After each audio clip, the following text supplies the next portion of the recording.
This is your complete travel guide to Oxford, England, one of the most historic, beautiful and academical cities on the planet.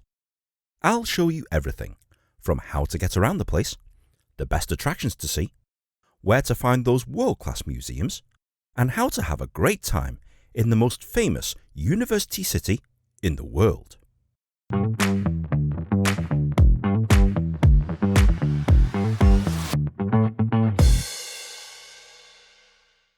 So, welcome to Oxford, home to brilliant minds, ancient buildings, and magical filming locations. Whether you're here for the history, the university tours, the famous museums, or you just want to walk around pretending you're in a Harry Potter film, that's okay, because I'll show you everything you need to know before you go. So, let's start by looking at a map of Oxford.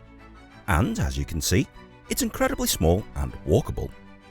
To make life easy for you, I recommend that you walk in a circle, and that will cover most of the main attractions that you're looking for. Let's start right here at our first attraction, Oxford Castle and Prison. This is the best place to start because it's right next to the train station and it introduces Oxford's medieval beginnings. Originally built in 1071, this castle and Saxon Tower has great views across the city, and a prison that operated until 1996. Yes, really. I'd recommend paying for an admission fee and going on a guided tour with someone in a very fetching costume telling you all about the history of this place. It's historical, atmospheric, and it gives you a brilliant introduction to Oxford's medieval past. You'll also get access to its creepy underground crypts, with a few ghost stories to boot, and included in the price is access to a medieval moat, aka a big hill that you can climb, for even more great views around the city. It is kinda strange to be on a giant grassy hill in the middle of a built-up area surrounded by buildings, but okay. If you need modern amenities, the Westgate shopping centre is around the corner. It's Oxford's giant modern shopping complex, just in case you need to spend some money buying things. The rooftop eating terrace is nice, and it gives you amazing views over the city whilst you're having dinner.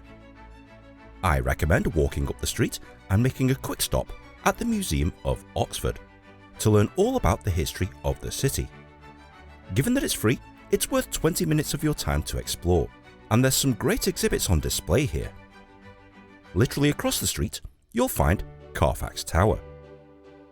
This is the traditional centre of the city of Oxford. It's a medieval church tower offering panoramic views across the skyline. You can pay to climb to the top, where you'll get amazing views of the entire city, especially on a nice day like today. And when you come back down, you're right in the heart of the town centre.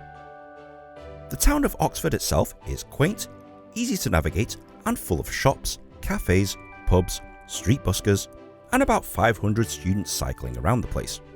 It's very pleasant to walk around indeed. But most people have heard of Oxford because of its world-famous university. It's consistently ranked as the #1 university in the world. But it's not one single organisation. It's actually a collection of 38 separate colleges, each with their own halls, their own libraries, their own chapels, dining rooms, and confusing rules about walking on the grass. Now, I don't expect you to visit all 38 colleges, because I certainly didn't. But arguably, the most famous one that you'll probably want to start with is Christ Church College. This is the college that all tourists want to come and see, because the grounds are stunning, and the main parts of the college include the Cathedral, doubles as the college chapel. Wow, what a nice place to pray in. This is the Grand Great Hall of Christ Church College, and if you think you've seen this before, it serves as inspiration for Hogwarts in the Harry Potter films. You'll get access to the Tom Quad, one of the largest courtyards in Oxford. Very pretty to walk around, especially the sweeping lawns and gardens. And it's also attached to Christ Church Meadow, a peaceful meadow with walking paths beside the river for a quiet retreat away from the crowds of tourists.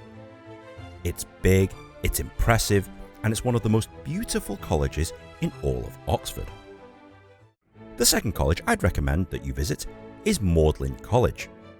Even though it's spelt as Magdalen, it's pronounced Magdalen here in Oxford, as this is the Old English pronunciation of the word. Fun fact, it's one of Oxford's most scenic colleges, and it features beautifully manicured gardens, a deer park and riverside walk, ancient cloisters and quadrangles, and a tall tower aptly named Magdalen Tower, which is used for the May morning celebrations. Wow, I can't believe a college has its own medieval tower. Magdalen College is easily one of the most charming corners of the city. But to walk around any college that doesn't charge an entrance fee, my advice is to look confident, walk slowly, and act entitled to be there. Even if you're not supposed to go inside, this works more often than you'd think. Visit Balliol College and Trinity College if you get the chance, but you can't go wrong with just visiting Christ Church and Magdalen College. Random side notes, also visit the Oxford Botanical Gardens, which are situated south of Magdalen College if it's spring or summer. It's a very pretty garden and it's free. Let's walk back along the High Street, where you'll come across several important buildings and colleges. The first is the Radcliffe Camera. Probably the most photographed building in the city, it's a huge circular library used by students. You can't go inside unless you're a Bodleian card holder, but the exterior is spectacular. The second is the Bodleian Library, one of the oldest libraries in Europe, founded in 1602, and in here you can see the Divinity School, with this stunning medieval vaulted ceiling. This is where you'll get that stereotypical shot of Oxford.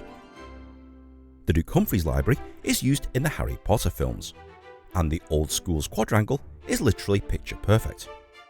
Around here, you'll also find the Hertford Bridge, otherwise known as the Bridge of Sighs. This is similar to the Bridge of Sighs in Venice, and is a picturesque bridge that joins two college buildings together. It's definitely worth a look, and it's a nice photo opportunity. Oh, and if you do get access to All Souls College across the street, that too is spectacular. Just north of the Bodleian Library, you'll find Trinity College, with its beautiful lawns and classic architecture, and Martyr's Memorial, which is this Victorian Gothic landmark in the middle of the street. From here, walk north along Parks Road, where you'll eventually get to the Oxford Museum of Natural History and the Pitt Rivers Museum, two amazing and completely free museums that share the same building. The Museum of Natural History, like most natural history museums, featured dinosaurs, fossils, gemstones, and dead animals, all encased in Victorian architecture and a giant iron and glass roof. It's perfect for kids, families, or anyone who loves natural science. The Pitt Rivers Museum next door, however, is one of the strangest museums here in England. It's dark, it's atmospheric, and packed floor to ceiling with tribal artifacts, weird shrunken heads, psychopathic looking masks, ancient weapons that are actually illegal to own, and random charms and curiosities from around the world.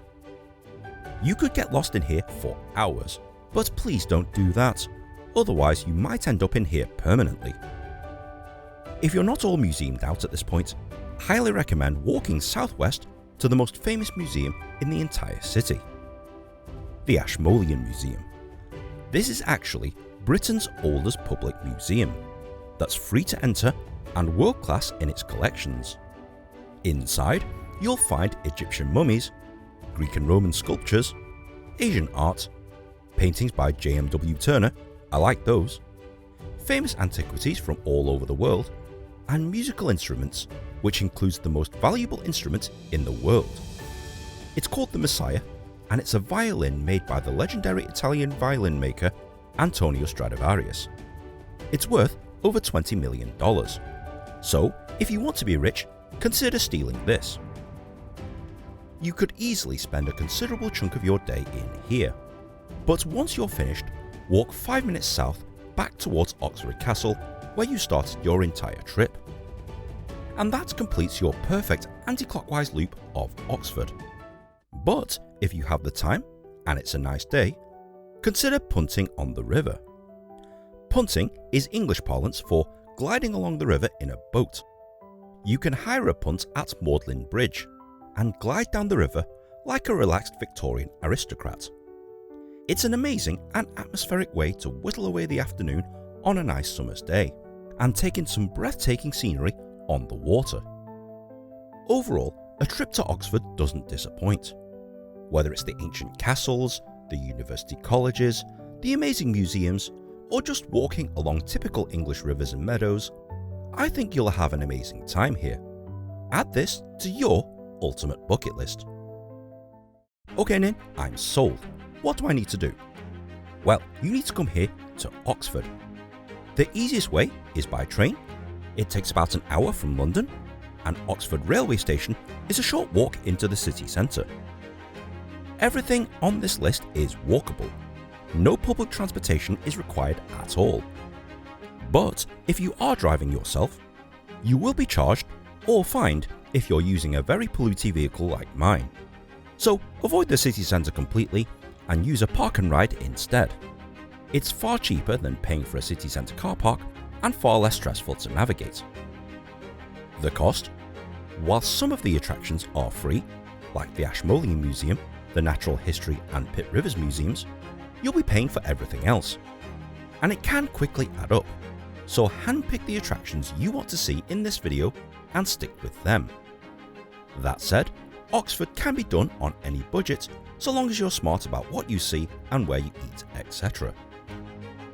If you're looking for a place to stay, anywhere in Oxford city centre is fine, as everything is within a short walking distance. But most hotels don't offer any parking. Is there anything else I need to know? Yes. Book popular colleges in advance. Christ Church College, Magdalen College, and some of the Bodleian tours sell out very quickly. Wear comfortable shoes as there's lots of cobblestones, narrow alleyways, and unevenness when walking. For some reason, Oxford seems to hate motor vehicles, and you'll notice that cyclists are everywhere. Look both ways before you cross any road or any street. Be respectful of college rules. And no, you cannot sit on the immaculate lawns. They get pretty angry about that. And finally, check out my other UK city guides right here so you can plan your perfect itinerary around my lovely country. If you found this video guide helpful, like the video, subscribe, tweet me with more suggestions, and I'll see you in the next episode. This place is pronounced Magdalen, not Magdalen. Who knew?